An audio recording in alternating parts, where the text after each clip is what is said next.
آیت اللہ سید محمد تقوی باسٹوی جناب سن 1349 ہجری میں باسٹا ضلع بجنور میں پیدا ہوئے۔ آپ کے والد محترم مولانا سید صغیر حسن تقوی تھے۔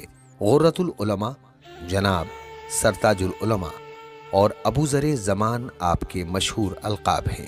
جناب کی زندگی میں فضول خرچی نامی چیز دکھائی نہیں دیتی، بلکہ آپ انتہائی درجہ پرہیز فرماتے تھے۔ سید محمد صاحب عالم بعمل، متقی، پرہیزگار اور ایک اچھے شاعر تھے۔ آپ کا خاندان علم و فضل میں معروف تھا۔ جناب کے والد بھی ایک عالم بعمل تھے۔ یہی وجہ ہے کہ آپ نے ابتدائی تعلیم اپنے خانوادے سے ہی حاصل کی اور اپنے والد محترم کی خدمت میں زانوئے ادب طے کیے۔ نیز 7 سال کی عمر میں قرآن مجید کی تعلیم مکمل کی۔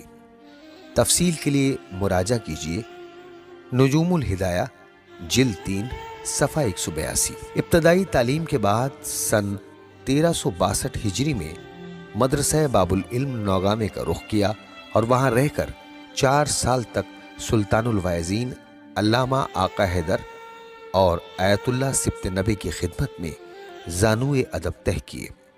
پھر مدرسہ نازمیہ لکھنؤ کے لیے عازم سفر ہوئے۔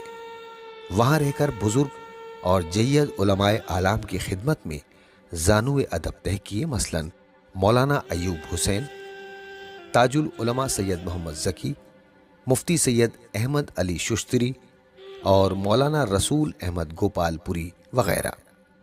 سن 1951 عیسوی میں نجف اشرف عراق کے حوزے کی جانب گامزن ہوئے اور زمانے کے مشہور و معروف فقہا کی خدمت میں رہ کر کسب فیض کیا، جن میں سے آیت اللہ العظمیٰ سید محسن الحکیم، آیت اللہ العظمیٰ سید ابو القاسم الموسوی الخوئی، آیت اللہ العظمیٰ اسد اللہ مدنی تبریزی، استاد مدرس افغانی آیت اللہ حیدر عباس الہ آبادی اور استاد اشکوری وغیرہ کے اسماء گرامی قابل ذکر ہیں۔ سید محمد صاحب نجف اشرف میں تعلیم حاصل کرنے کے ساتھ ساتھ مدرسہ ایروانی میں تدریس کے فرائض بھی انجام دیتے رہے، کیونکہ آپ کو فقہ و اصول میں بہت مہارت حاصل تھی۔ طلاب کی کثیر تعداد آپ کے درس میں شرکت کرتی تھی۔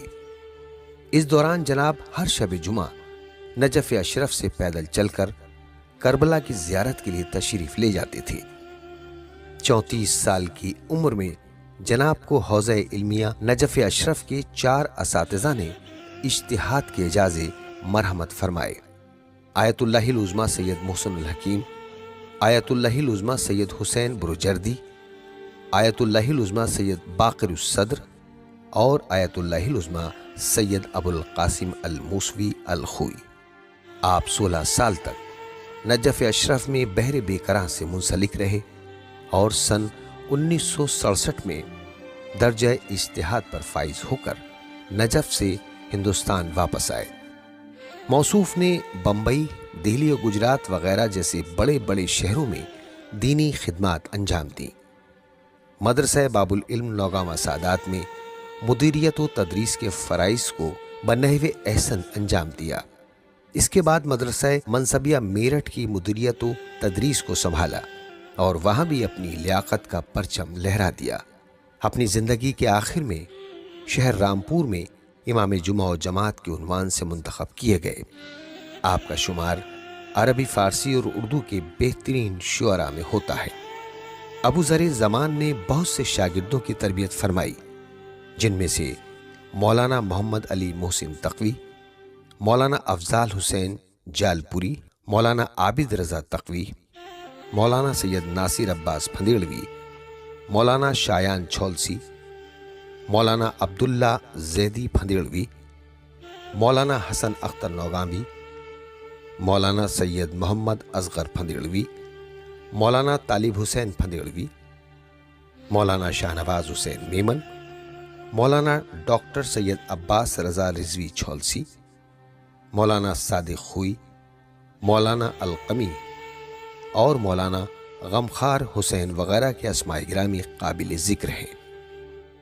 آیت اللہ سید محمد صاحب نے متعدد کتابیں تالیف کیں اور مختلف تحقیقیں انجام دیں۔ آپ نے نہج البلاغہ کا منظوم ترجمہ بھی کیا، جس کا قلمی نسخہ آپ کے فرزند ارجمند مولانا سید علی رضا تقوی کے پاس محفوظ ہے۔ مولا کائنات کے ایک جملے کا منظوم ترجمہ نمونے کے طور پر اس طرح پیش کیا جا سکتا ہے: دور فتنہ میں رہو اے نونہال، اونٹ کے 2 سالہ بچے کی مثال، کوئی اس کی پشت پر بیٹھے تو چل سکتا نہیں، اس کے خالی تھن سے کچھ بھی دودھ مل سکتا نہیں۔ امروہہ کے لقمان رضا نامی شخص نے امامت کا دعویٰ کیا تو آیت اللہ سید محمد باسٹوی نے اس سے مناظرہ کیا اور اس کی کتاب آفتاب عالم کے جواب میں انقلاب عالم نامی 7 جلدوں پر مشتمل کتاب تحریر فرمائی، جو قلمی صورت میں ان کے بیٹوں کے پاس موجود ہے۔ اس طرح مولانا انصار حسین زیدی پھندیڑوی فاضل مشرقیات کے ساتھ بھی ایک مناظرہ ہوا جو 3 دن تک جاری رہا۔ یہ مناظرہ وحدانیت خدا کے عنوان سے تھا۔ آخرکار ابو ذر زمان نے انصار صاحب کو قانع کر دیا۔ اس موضوع پر مولانا انصار صاحب نے تدبر فی القرآن نامی کتاب بھی لکھی۔ جب اس کا علم سید محمد صاحب کو ہوا تو بازار میں آنے سے پہلے اپنی ساری جمع پونجی کے عوض ساری کتابوں کو خرید لیا۔ نحو و صرف، فصاحت و بلاغت، فقہ و اصول، حدیث و تفسیر اور کلام و عقائد میں جناب کی نظیر نہیں ملتی۔ دین و دیانت اور تقوی و پرہیزگاری جیسے اوصاف آپ کی ذات سے ظاہر تھے۔ دولت دنیا کی طرف کبھی بھی نظر نہیں کی، بلکہ ہر وقت دولت علم کی فکر میں محو رہتے تھے۔ جناب کی زندگی میں علم اور کتاب کی بہت زیادہ اہمیت تھی۔ اگر اخلاقی اعتبار سے دیکھا جائے تو آپ کی شخصیت ایسی تھی کہ بلا تفریق مذہب و ملت جب آپ کی خدمت میں لوگ آتے اور اپنے لیے دعا کی گزارش کرتے تھے تو جناب ان کو اہل بیت اطہار علیہ السلام سے منقول دعاؤں کی تعلیم فرماتے اور اس کے ہمراہ اسپند اور کلونجی اور سونٹ کے استعمال کی تاکید فرمایا کرتے تھے۔ جناب باسٹوی صاحب دینی و اجتماعی پروگراموں میں حاضری دے کر اس کی مانوی صورت کو برقرار رکھتے تھے۔ پھندیڑی سادات میں انہدام جنت البقیع کے سلسلے سے سحروزہ اصلاحی و احتجاجی مجالس کے اجتماع میں امام جماعت کے فرائض بھی انجام دیتے تھے اور پروگرام کی صدارت بھی آپ ہی کیا کرتے تھے۔ مومنین موصوف سے بہت محبت کرتے تھے اور وقتاً فوقتاً آپ کی زیارت سے مشرف ہوتے تھے۔ موصوف کے سارے بیٹے اہل علم و کمال ہیں اور ہندوستان کے مختلف شہروں میں تحریر، تقریر اور تدریس کے ذریعے اشاعت علوم محمد و آل محمد صلی اللہ علیہ وآلہ وسلم میں مشغول ہیں، جن کے اسماء گرامی کچھ اس طرح سے ہیں: مولانا سید حسین اصغر، مولانا سید عابد رضا، مولانا سید جعفر رضا، مولانا سید موسیٰ رضا، مولانا سید علی رضا، مولانا ڈاکٹر سید تقی رضا برقعی اور مولانا ڈاکٹر سید ہادی رضا، پروفیسر AMU علی گڑھ۔